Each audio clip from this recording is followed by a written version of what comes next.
जिस तरह की ट्रेडिशनल राइवलरी है, जिस तरह के रिश्ते हैं दोनों देशों के बीच, तो जो क्रिकेट प्रेमी है हमारे देशों में, चाहे पाकिस्तान में हो चाहे हिंदुस्तान में हो, वो बर्दाश्त नहीं कर पाते थे कि आप उस टीम से हारे। क्या होता था कि जब पाकिस्तान के विरुद्ध खेल रहे हैं तो एक एक्स्ट्रा चार्ज अंदर होता था ज़रूर।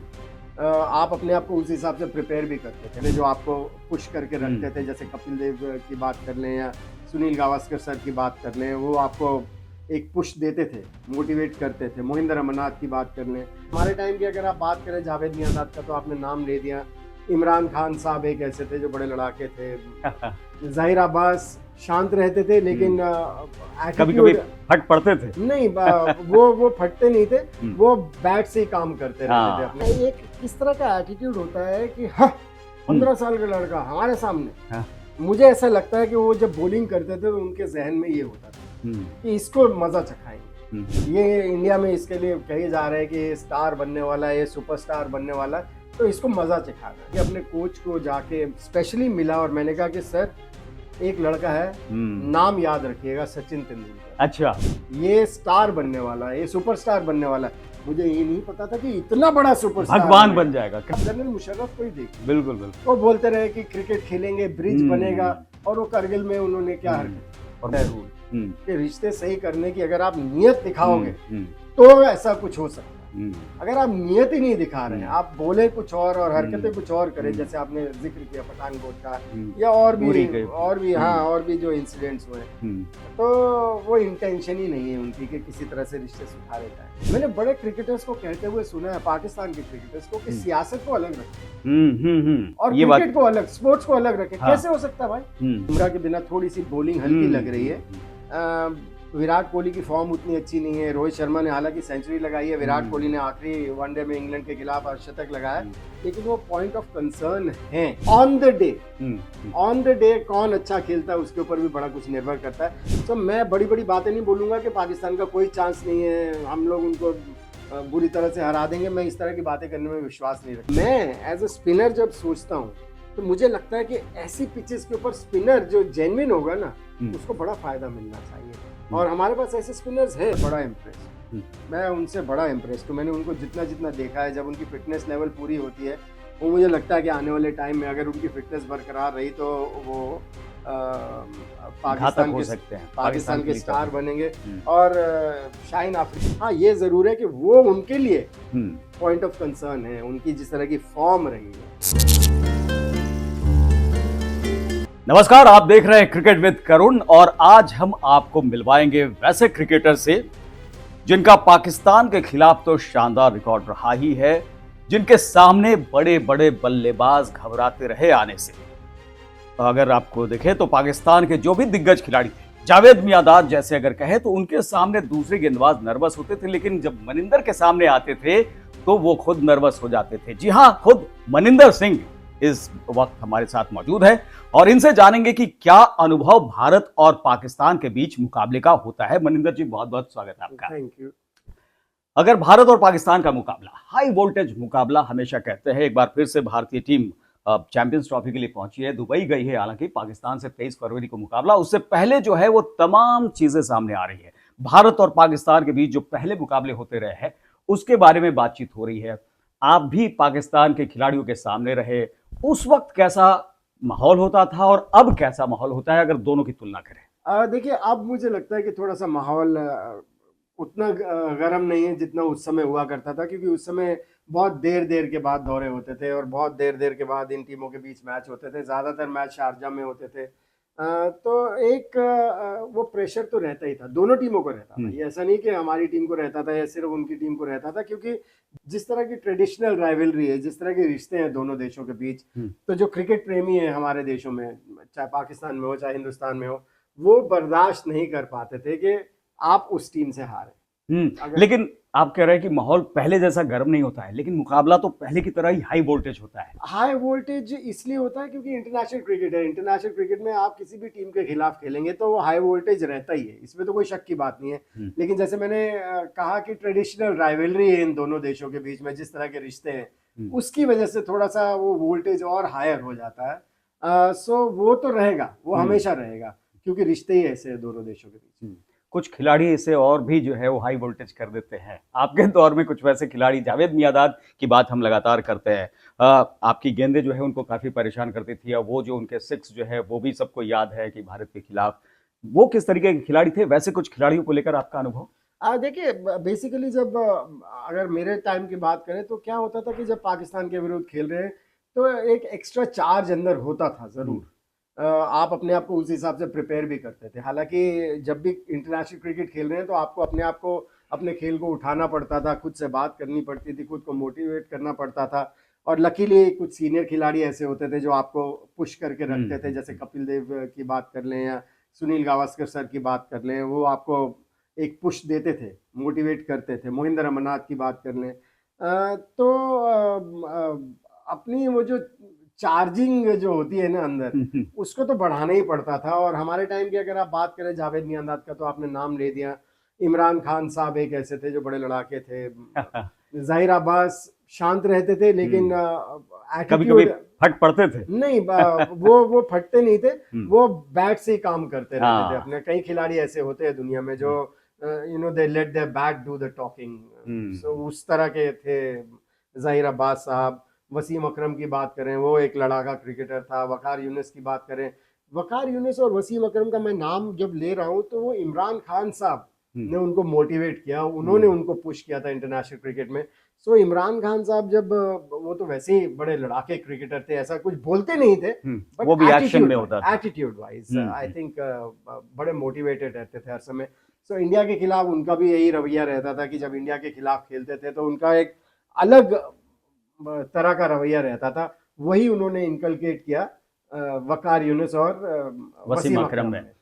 वो वकार यूनिस की आप बात कर रहे हैं, तो वकार यूनिस जब सचिन तेंदुलकर वो दौरा भारत का, पाकिस्तान का, उस समय जो है डेब्यू किया था, इन दोनों की राइवलरी कहें या फिर जो पाकिस्तान के पेसर्स थे बनाम सचिन तेंदुलकर, उसकी बड़ी चर्चा होती रही है। आपके सामने वो कैसा था वो माहौल? देखिए, एक किस तरह का एटीट्यूड होता है कि हाँ, 15 साल का लड़का हमारे सामने। हाँ।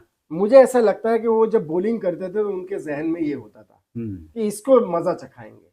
ये इंडिया में इसके लिए कहे जा रहे हैं कि ये स्टार बनने वाला है, ये सुपरस्टार बनने वाला है, तो इसको मजा चखाना है। और वो जो वकार यूनिस वाली आपने बात की, वो मेरे ख्याल से बाउंसर जो नाक पे लगी थी, वो उन्हीं की बाउंसर लगी थी। और उसके बाद सचिन ने उसके बाद भी जो है वो मजा चखाया था। देखिए, वो सचिन तेंदुलकर को उन्होंने जगा दिया था।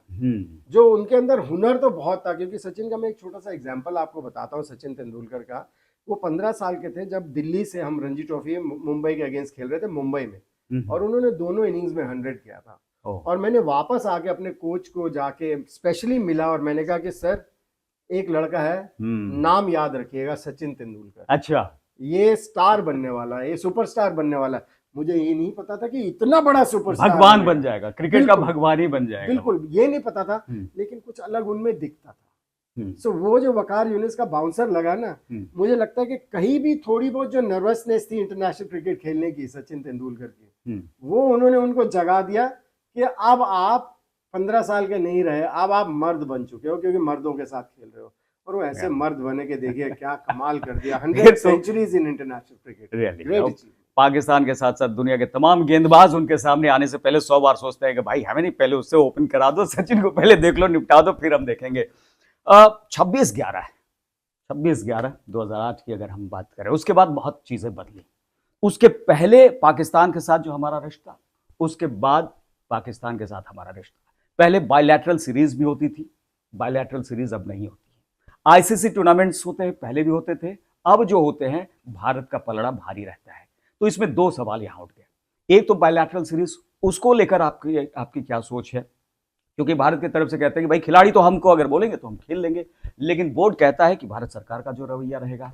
दूसरी बात कि पाकिस्तान में जब आप लोग जाते थे वहां पर, तो जो माहौल दिखता था, कि आपको लगता है कि 2008 के बाद जो चीजें बदली, उसकी बुनियाद पहले से तैयार हो रही थी? देखिए, जो मेरा एक्सपीरियंस था पाकिस्तान का, जो लोग थे वहां पे, जनरल पब्लिक, मुझे नहीं लगता कि उनमें किसी तरह का ऐसा आक्रोश था।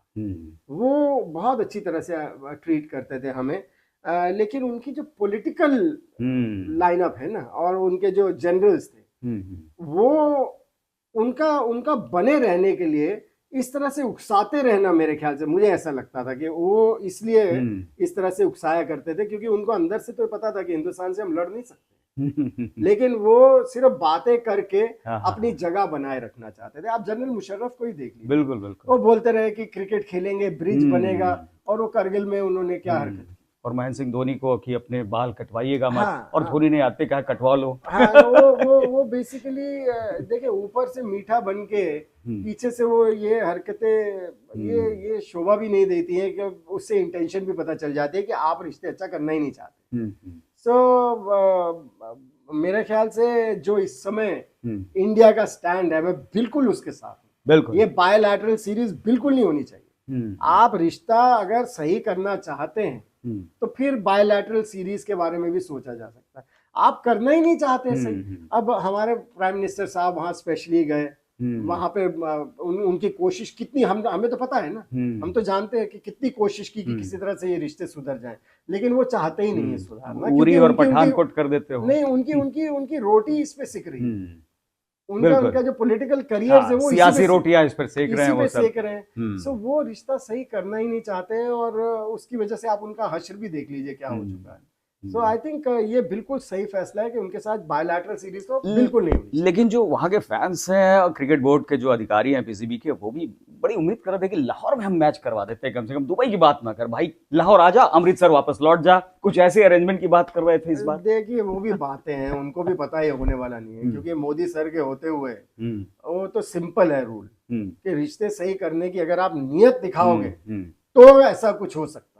अगर आप नियत ही नहीं दिखा रहे हैं, आप बोले कुछ और हरकतें कुछ और करें, जैसे आपने जिक्र किया पठानकोट का या और भी जो इंसिडेंट्स हुए, तो वो इंटेंशन ही नहीं है उनकी कि किसी तरह से रिश्ते सुधारे जाएं। सो ऐसे में I think I absolutely agree with our government कि वो ये बायलैटरल सीरीज होनी ही नहीं चाहिए। चलिए, जो आप इसके ऊपर एक छोटी सी और चीज कहूं, मैंने बड़े क्रिकेटर्स को कहते हुए सुना है, पाकिस्तान के क्रिकेटर्स को, कि सियासत को अलग रखें और क्रिकेट को अलग, स्पोर्ट्स को अलग रखें। कैसे हो सकता है भाई? कैसे हो सकता है? एक तरफ तुम गड्ढा खोदो और दूसरी तरफ कहो कि भैया ऐसा उसको अनदेखी करो। देखिए स्पोर्ट्स में पॉलिटिक्स ना लाएं। अरे देखिए अगर दो फैमिलीज के बीच में रिश्ता होना है, एक के लड़का एक की लड़की है, वो फैमिलीज की आपस में लड़ाई है, तो वो शादी कैसे कराओगे? कहोगे नहीं है, 4 मेंबर्स जो हैं वो इधर लड़े नहीं और 4 मेंबर्स इधर लड़ेंगे। नहीं हो हाँ, ये तो खैर बेकार की बातें, फिजूल बातें हैं। लेकिन मुकाबले की अगर बात कर लें तो पहले के दौर और आज के दौर की बात हुई। अब जो आईसीसी टूर्नामेंट्स में भारत का पलड़ा भारी रहता है। हालांकि चैंपियंस ट्रॉफी में पाकिस्तान को थोड़ा सा एज है यहाँ पर रहा है, लेकिन वर्ल्ड कप में तो खैर बुरी तरीके से वो पीछे रहे हैं। जो दोनों टीमों को आप देखते हैं, क्या लगता है कि पाकिस्तान की टीम कहीं टिकती हुई दिखाई पड़ रही है? देखिए इस समय अगर पाकिस्तान की टीम की बात करें तो उनका बैलेंस तो बहुत अच्छा है। हालांकि अभी वो जो उनका ट्रायंगुलर सीरीज हुई है उसमें न्यूजीलैंड के खिलाफ हार का उनको सामना करना पड़ा है, लेकिन टीम में उनके खिलाड़ी अच्छे हैं, बैलेंस साइड है। और दूसरा मैं एक चीज हमेशा कहता हूं कि टीम हमारी भी अच्छी है, बुमराह के बिना थोड़ी सी बॉलिंग हल्की लग रही है। विराट कोहली की फॉर्म उतनी अच्छी नहीं है। रोहित शर्मा ने हालांकि सेंचुरी लगाई है, विराट कोहली ने आखिरी वनडे में इंग्लैंड के खिलाफ अर्धशतक लगाया, लेकिन वो पॉइंट ऑफ कंसर्न है, कंसिस्टेंसी नहीं है, कंसिस्टेंसी इस समय नहीं दिख रही दोनों के। सो वो एक पॉइंट ऑफ कंसर्न है इंडिया के लिए। और बैलेंस वाइज देखें तो नॉर्मली मैं कहता था इंडिया पाकिस्तान के रिसेंट पास्ट में जो मैचेस हैं, मैं इंडिया को 75 देता था, पाकिस्तान को 25 देता था। इस समय मैं कहूँगा 50-50 पे है मुकाबला, क्योंकि उनके पास बॉलर्स भी अच्छे आ गए हैं, उनके बैटर्स भी अच्छे आ गए हैं, उनके पास जो यंग फौज है, जो बैटिंग लाइनअप है, आई थिंक वो अच्छा कर रहे हैं। कॉन्फिडेंस लेवल अलग होगी। और देखिए जब दो टीमें खेलेंगी, वनडे क्रिकेट है या 20 ओवर्स की क्रिकेट है, ऑन द डे कौन अच्छा खेलता है उसके ऊपर भी बड़ा कुछ निर्भर करता है। सो मैं बड़ी बड़ी बातें नहीं बोलूंगा कि पाकिस्तान का कोई चांस नहीं है, हम लोग उनको बुरी तरह से हरा देंगे। मैं इस तरह की बातें करने में विश्वास नहीं रखता। आपने बुमराह की बात की, बुमराह की बात लगातार हम लोग करते रहे हैं। भाई ऑस्ट्रेलिया में बुमराह थे तो मोहम्मद शमी नहीं थे, अब यहाँ पर मोहम्मद शमी है तो बुमराह नहीं है। तो हमें जो गेंदबाजी आक्रमण पेस अटैक है उसमें कहीं ना कहीं थोड़ी सी कमी नजर आती है। मोहम्मद सिराज को लेकर बात हो रही है कि उनको नहीं लिया, यशस्वी जायसवाल की जगह वरुण चक्रवर्ती को ले लिया, इसको लेकर आपका क्या टेक? देखिए 5 स्पिनर लेके जा रहे हैं। मुझे ऐसा लगता है कि प्रॉबेबली ऐसा भी हो सकता है कि शमी के साथ हार्दिक पांड्या हो सीम बॉलर्स, और शायद आप 3 स्पिनर्स खिलाएं। मुझे ऐसा लगता है, क्योंकि 5 स्पिनर अगर टीम में लिए हैं 15 की टीम में, तो फिर क्योंकि वो जो फास्ट बॉलर की आपने बात की, वो भरोसा नहीं आ रहा है। हाँ, हर्षित राणा भी है वहाँ पे, हर्षित राणा भी है, हर्षदीप भी हैं। हाँ। ये डिपेंड करेगा कि किस तरह से गौतम गंभीर और रोहित शर्मा किस तरह के बैलेंस के साथ उतरना चाहते हैं। लेकिन थोड़ा सा हल्का लगता है। एक्सपीरियंस का भी मामला देख लीजिए, हर्षदीप हालांकि 20 ओवर्स की क्रिकेट बड़ी खेले हैं इंटरनेशनल क्रिकेट, लेकिन वनडे इंटरनेशनल इतने ज्यादा नहीं खेले हैं। सो हो सकता है उनको एक लेफ्ट आर्म सीमर है, वेरिएशन के तौर पर उनको टीम में रखा गया है, और T20 में उनका कद बढ़ता चला जा रहा है, उनका कॉन्फिडेंस बढ़ता चला जा रहा है। सो हो सकता है कि वनडे क्रिकेट के लिए आने वाले टाइम में उनको पुश किया जा रहा हो। हर्षित राणा भी अभी कितने 2-4 मैचेस खेले हैं इंटरनेशनल, कम अनुभव है। सो एक्सपीरियंस वाइज देखे तो शमी एक ऐसे सीम बॉलर रह जाते हैं, या हार्दिक पांड्या, जिनके की फिटनेस के ऊपर इतना ज्यादा कॉन्फिडेंस नहीं है कि वो पूरे 10 के 10 ओवर आपको करके देंगे, तो थोड़ा सा हल्का पड़ता है। जहां तक स्पिन का मामला है, आई थिंक स्पिनर्स तो इंडिया के पास बढ़िया हैं, इसमें कोई शक की बात नहीं है।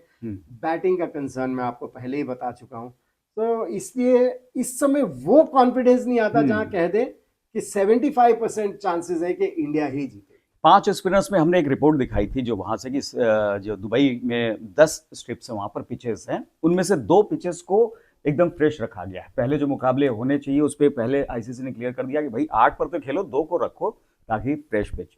ये बताया जा रहा है कि वो थोड़ी फास्ट है, हालांकि फास्ट बॉलर्स को तो उसमें जरूर मदद मिलेगी, लेकिन जो स्पिनर्स हैं जिनकी गति तेज होती है, तो भारतीय स्पिनर्स को शायद उस पर ज्यादा फायदा मिले, ये कहा जा रहा है। देखिए, तेज तरार पिचेस के ऊपर मैं हमेशा मानता हूँ, क्योंकि ऑस्ट्रेलिया में है, साउथ अफ्रीका में है, इंग्लैंड में भी अच्छी खासी इस तरह की पिचेस मिलती हैं, न्यूजीलैंड में।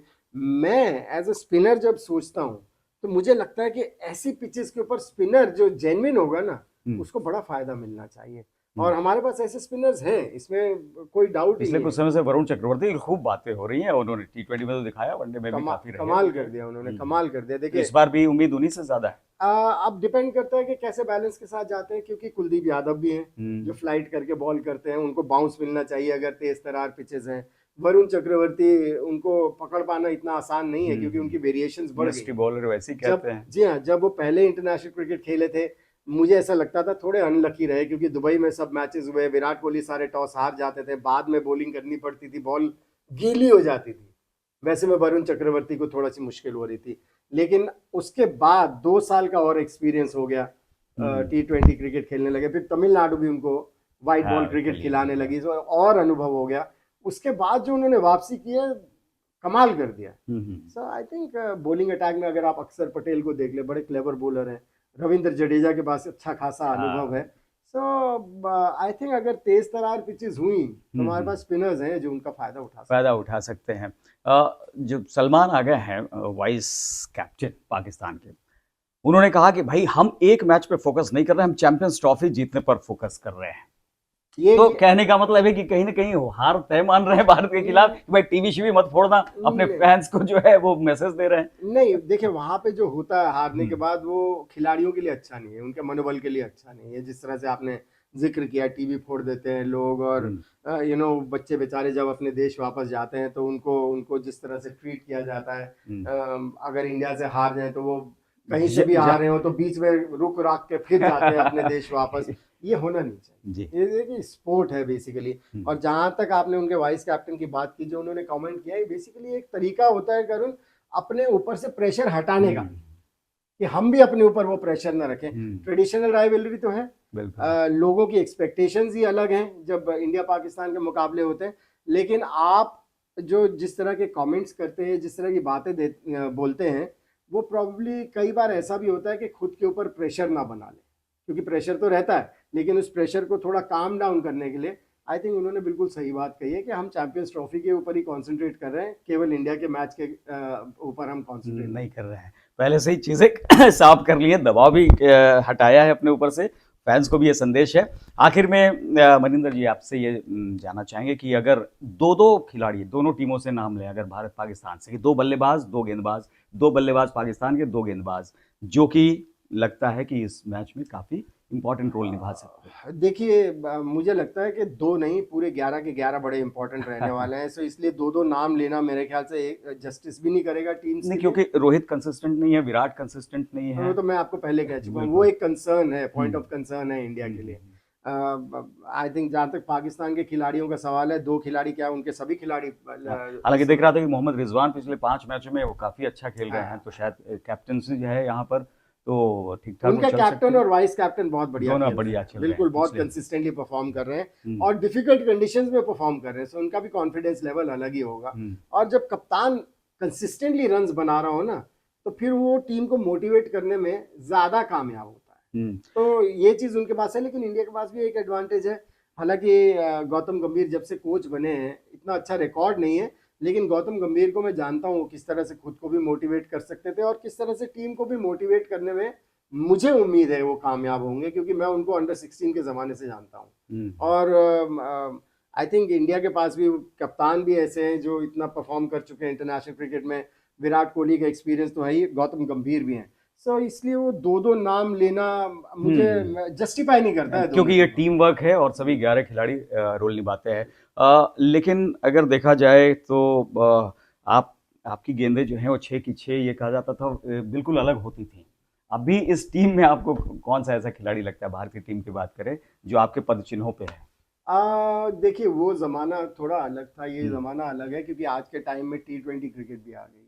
तो इसलिए वो comparison, I never believe in comparison, मैं कंपैरिजन में बिलीव ही नहीं करता हूँ, क्योंकि अलग अलग ज़माने में अलग अलग क्रिकेटर्स निकले हैं और अलग अलग फॉर्मेट्स के हिसाब से अपने आप को मेंटली प्रिपेयर करते हैं। सो वो टाइम अलग था, क्योंकि हमें सिखाया जाता था केवल फ्लाइट करें, फ्लाइट करके विकेट्स बाय करें।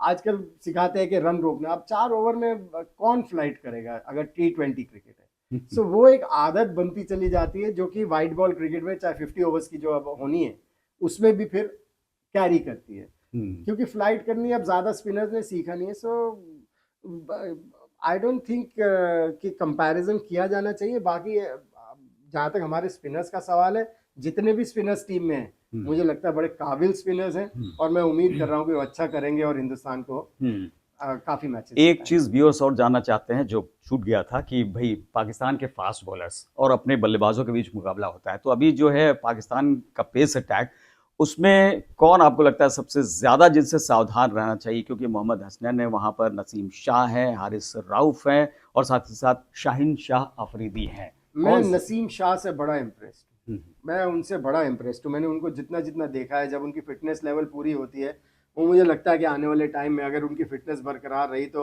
वो पाकिस्तान के स्टार बनेंगे। और शाहीन अफरीदी को हमने देखा ही है इंडिया के अगेंस्ट, उन्होंने, हालांकि उनका अगर पिछला कुछ टोटल रिकॉर्ड इंटरनेशनल क्रिकेट का निकाल लें तो बड़े अप डाउन रहे हैं, लेकिन इंडिया के खिलाफ उनका रिकॉर्ड बहुत अच्छा है। सो ये 2 बॉलर्स मुझे लगता है परेशान करेंगे। हैरिस राउफ की बात करें तो उनको वो याद रहेगा, वो जो विराट कोहली ने उनके साथ उनका आशिर किया था, वो दिमाग में रहेगा। और कई बार क्या होता है, मैंने फास्ट बॉलर्स को देखा है कि ओवर ट्राई करना शुरू कर देते हैं और उसमें फिर वो मात खा जाते हैं, वो अपनी जो स्ट्रेंथ है उससे बिखर जाते हैं। तो वो एक प्लस पॉइंट हो सकता है इंडिया के लिए। अदरवाइज उनके पेस अटैक की बात करें तो आई थिंक सभी अच्छा कर रहे हैं, उनसे सावधान रहना होगा। और जब बैटिंग की बात हो रही थी तो मोहम्मद रिजवान की बात हुई थी, सलमान आगा वो भी जो है ऑलराउंडर के तौर पर बहुत अच्छा कर रहे हैं, लेकिन बाबर आजम को भी लोग सुनना चाहते हैं कि भाई उनसे क्या सावधान रहने की जरूरत है, क्योंकि अभी आउट ऑफ फॉर्म ऐसा लग रहा है कि चल रहे हैं, लेकिन एक बड़े मुकाबले में एक बड़ा खिलाड़ी बहुत बड़ी पारी खेल सकता है, ये तो होता है। देखें प्लेयर तो अच्छे हैं ना, तभी उन्होंने परफॉर्म किया इंटरनेशनल क्रिकेट में। तो वो उम्मीद तो हमेशा रहनी चाहिए ऐसे खिलाड़ियों से, क्योंकि he is a good player, इसमें कोई शक की बात ही नहीं है।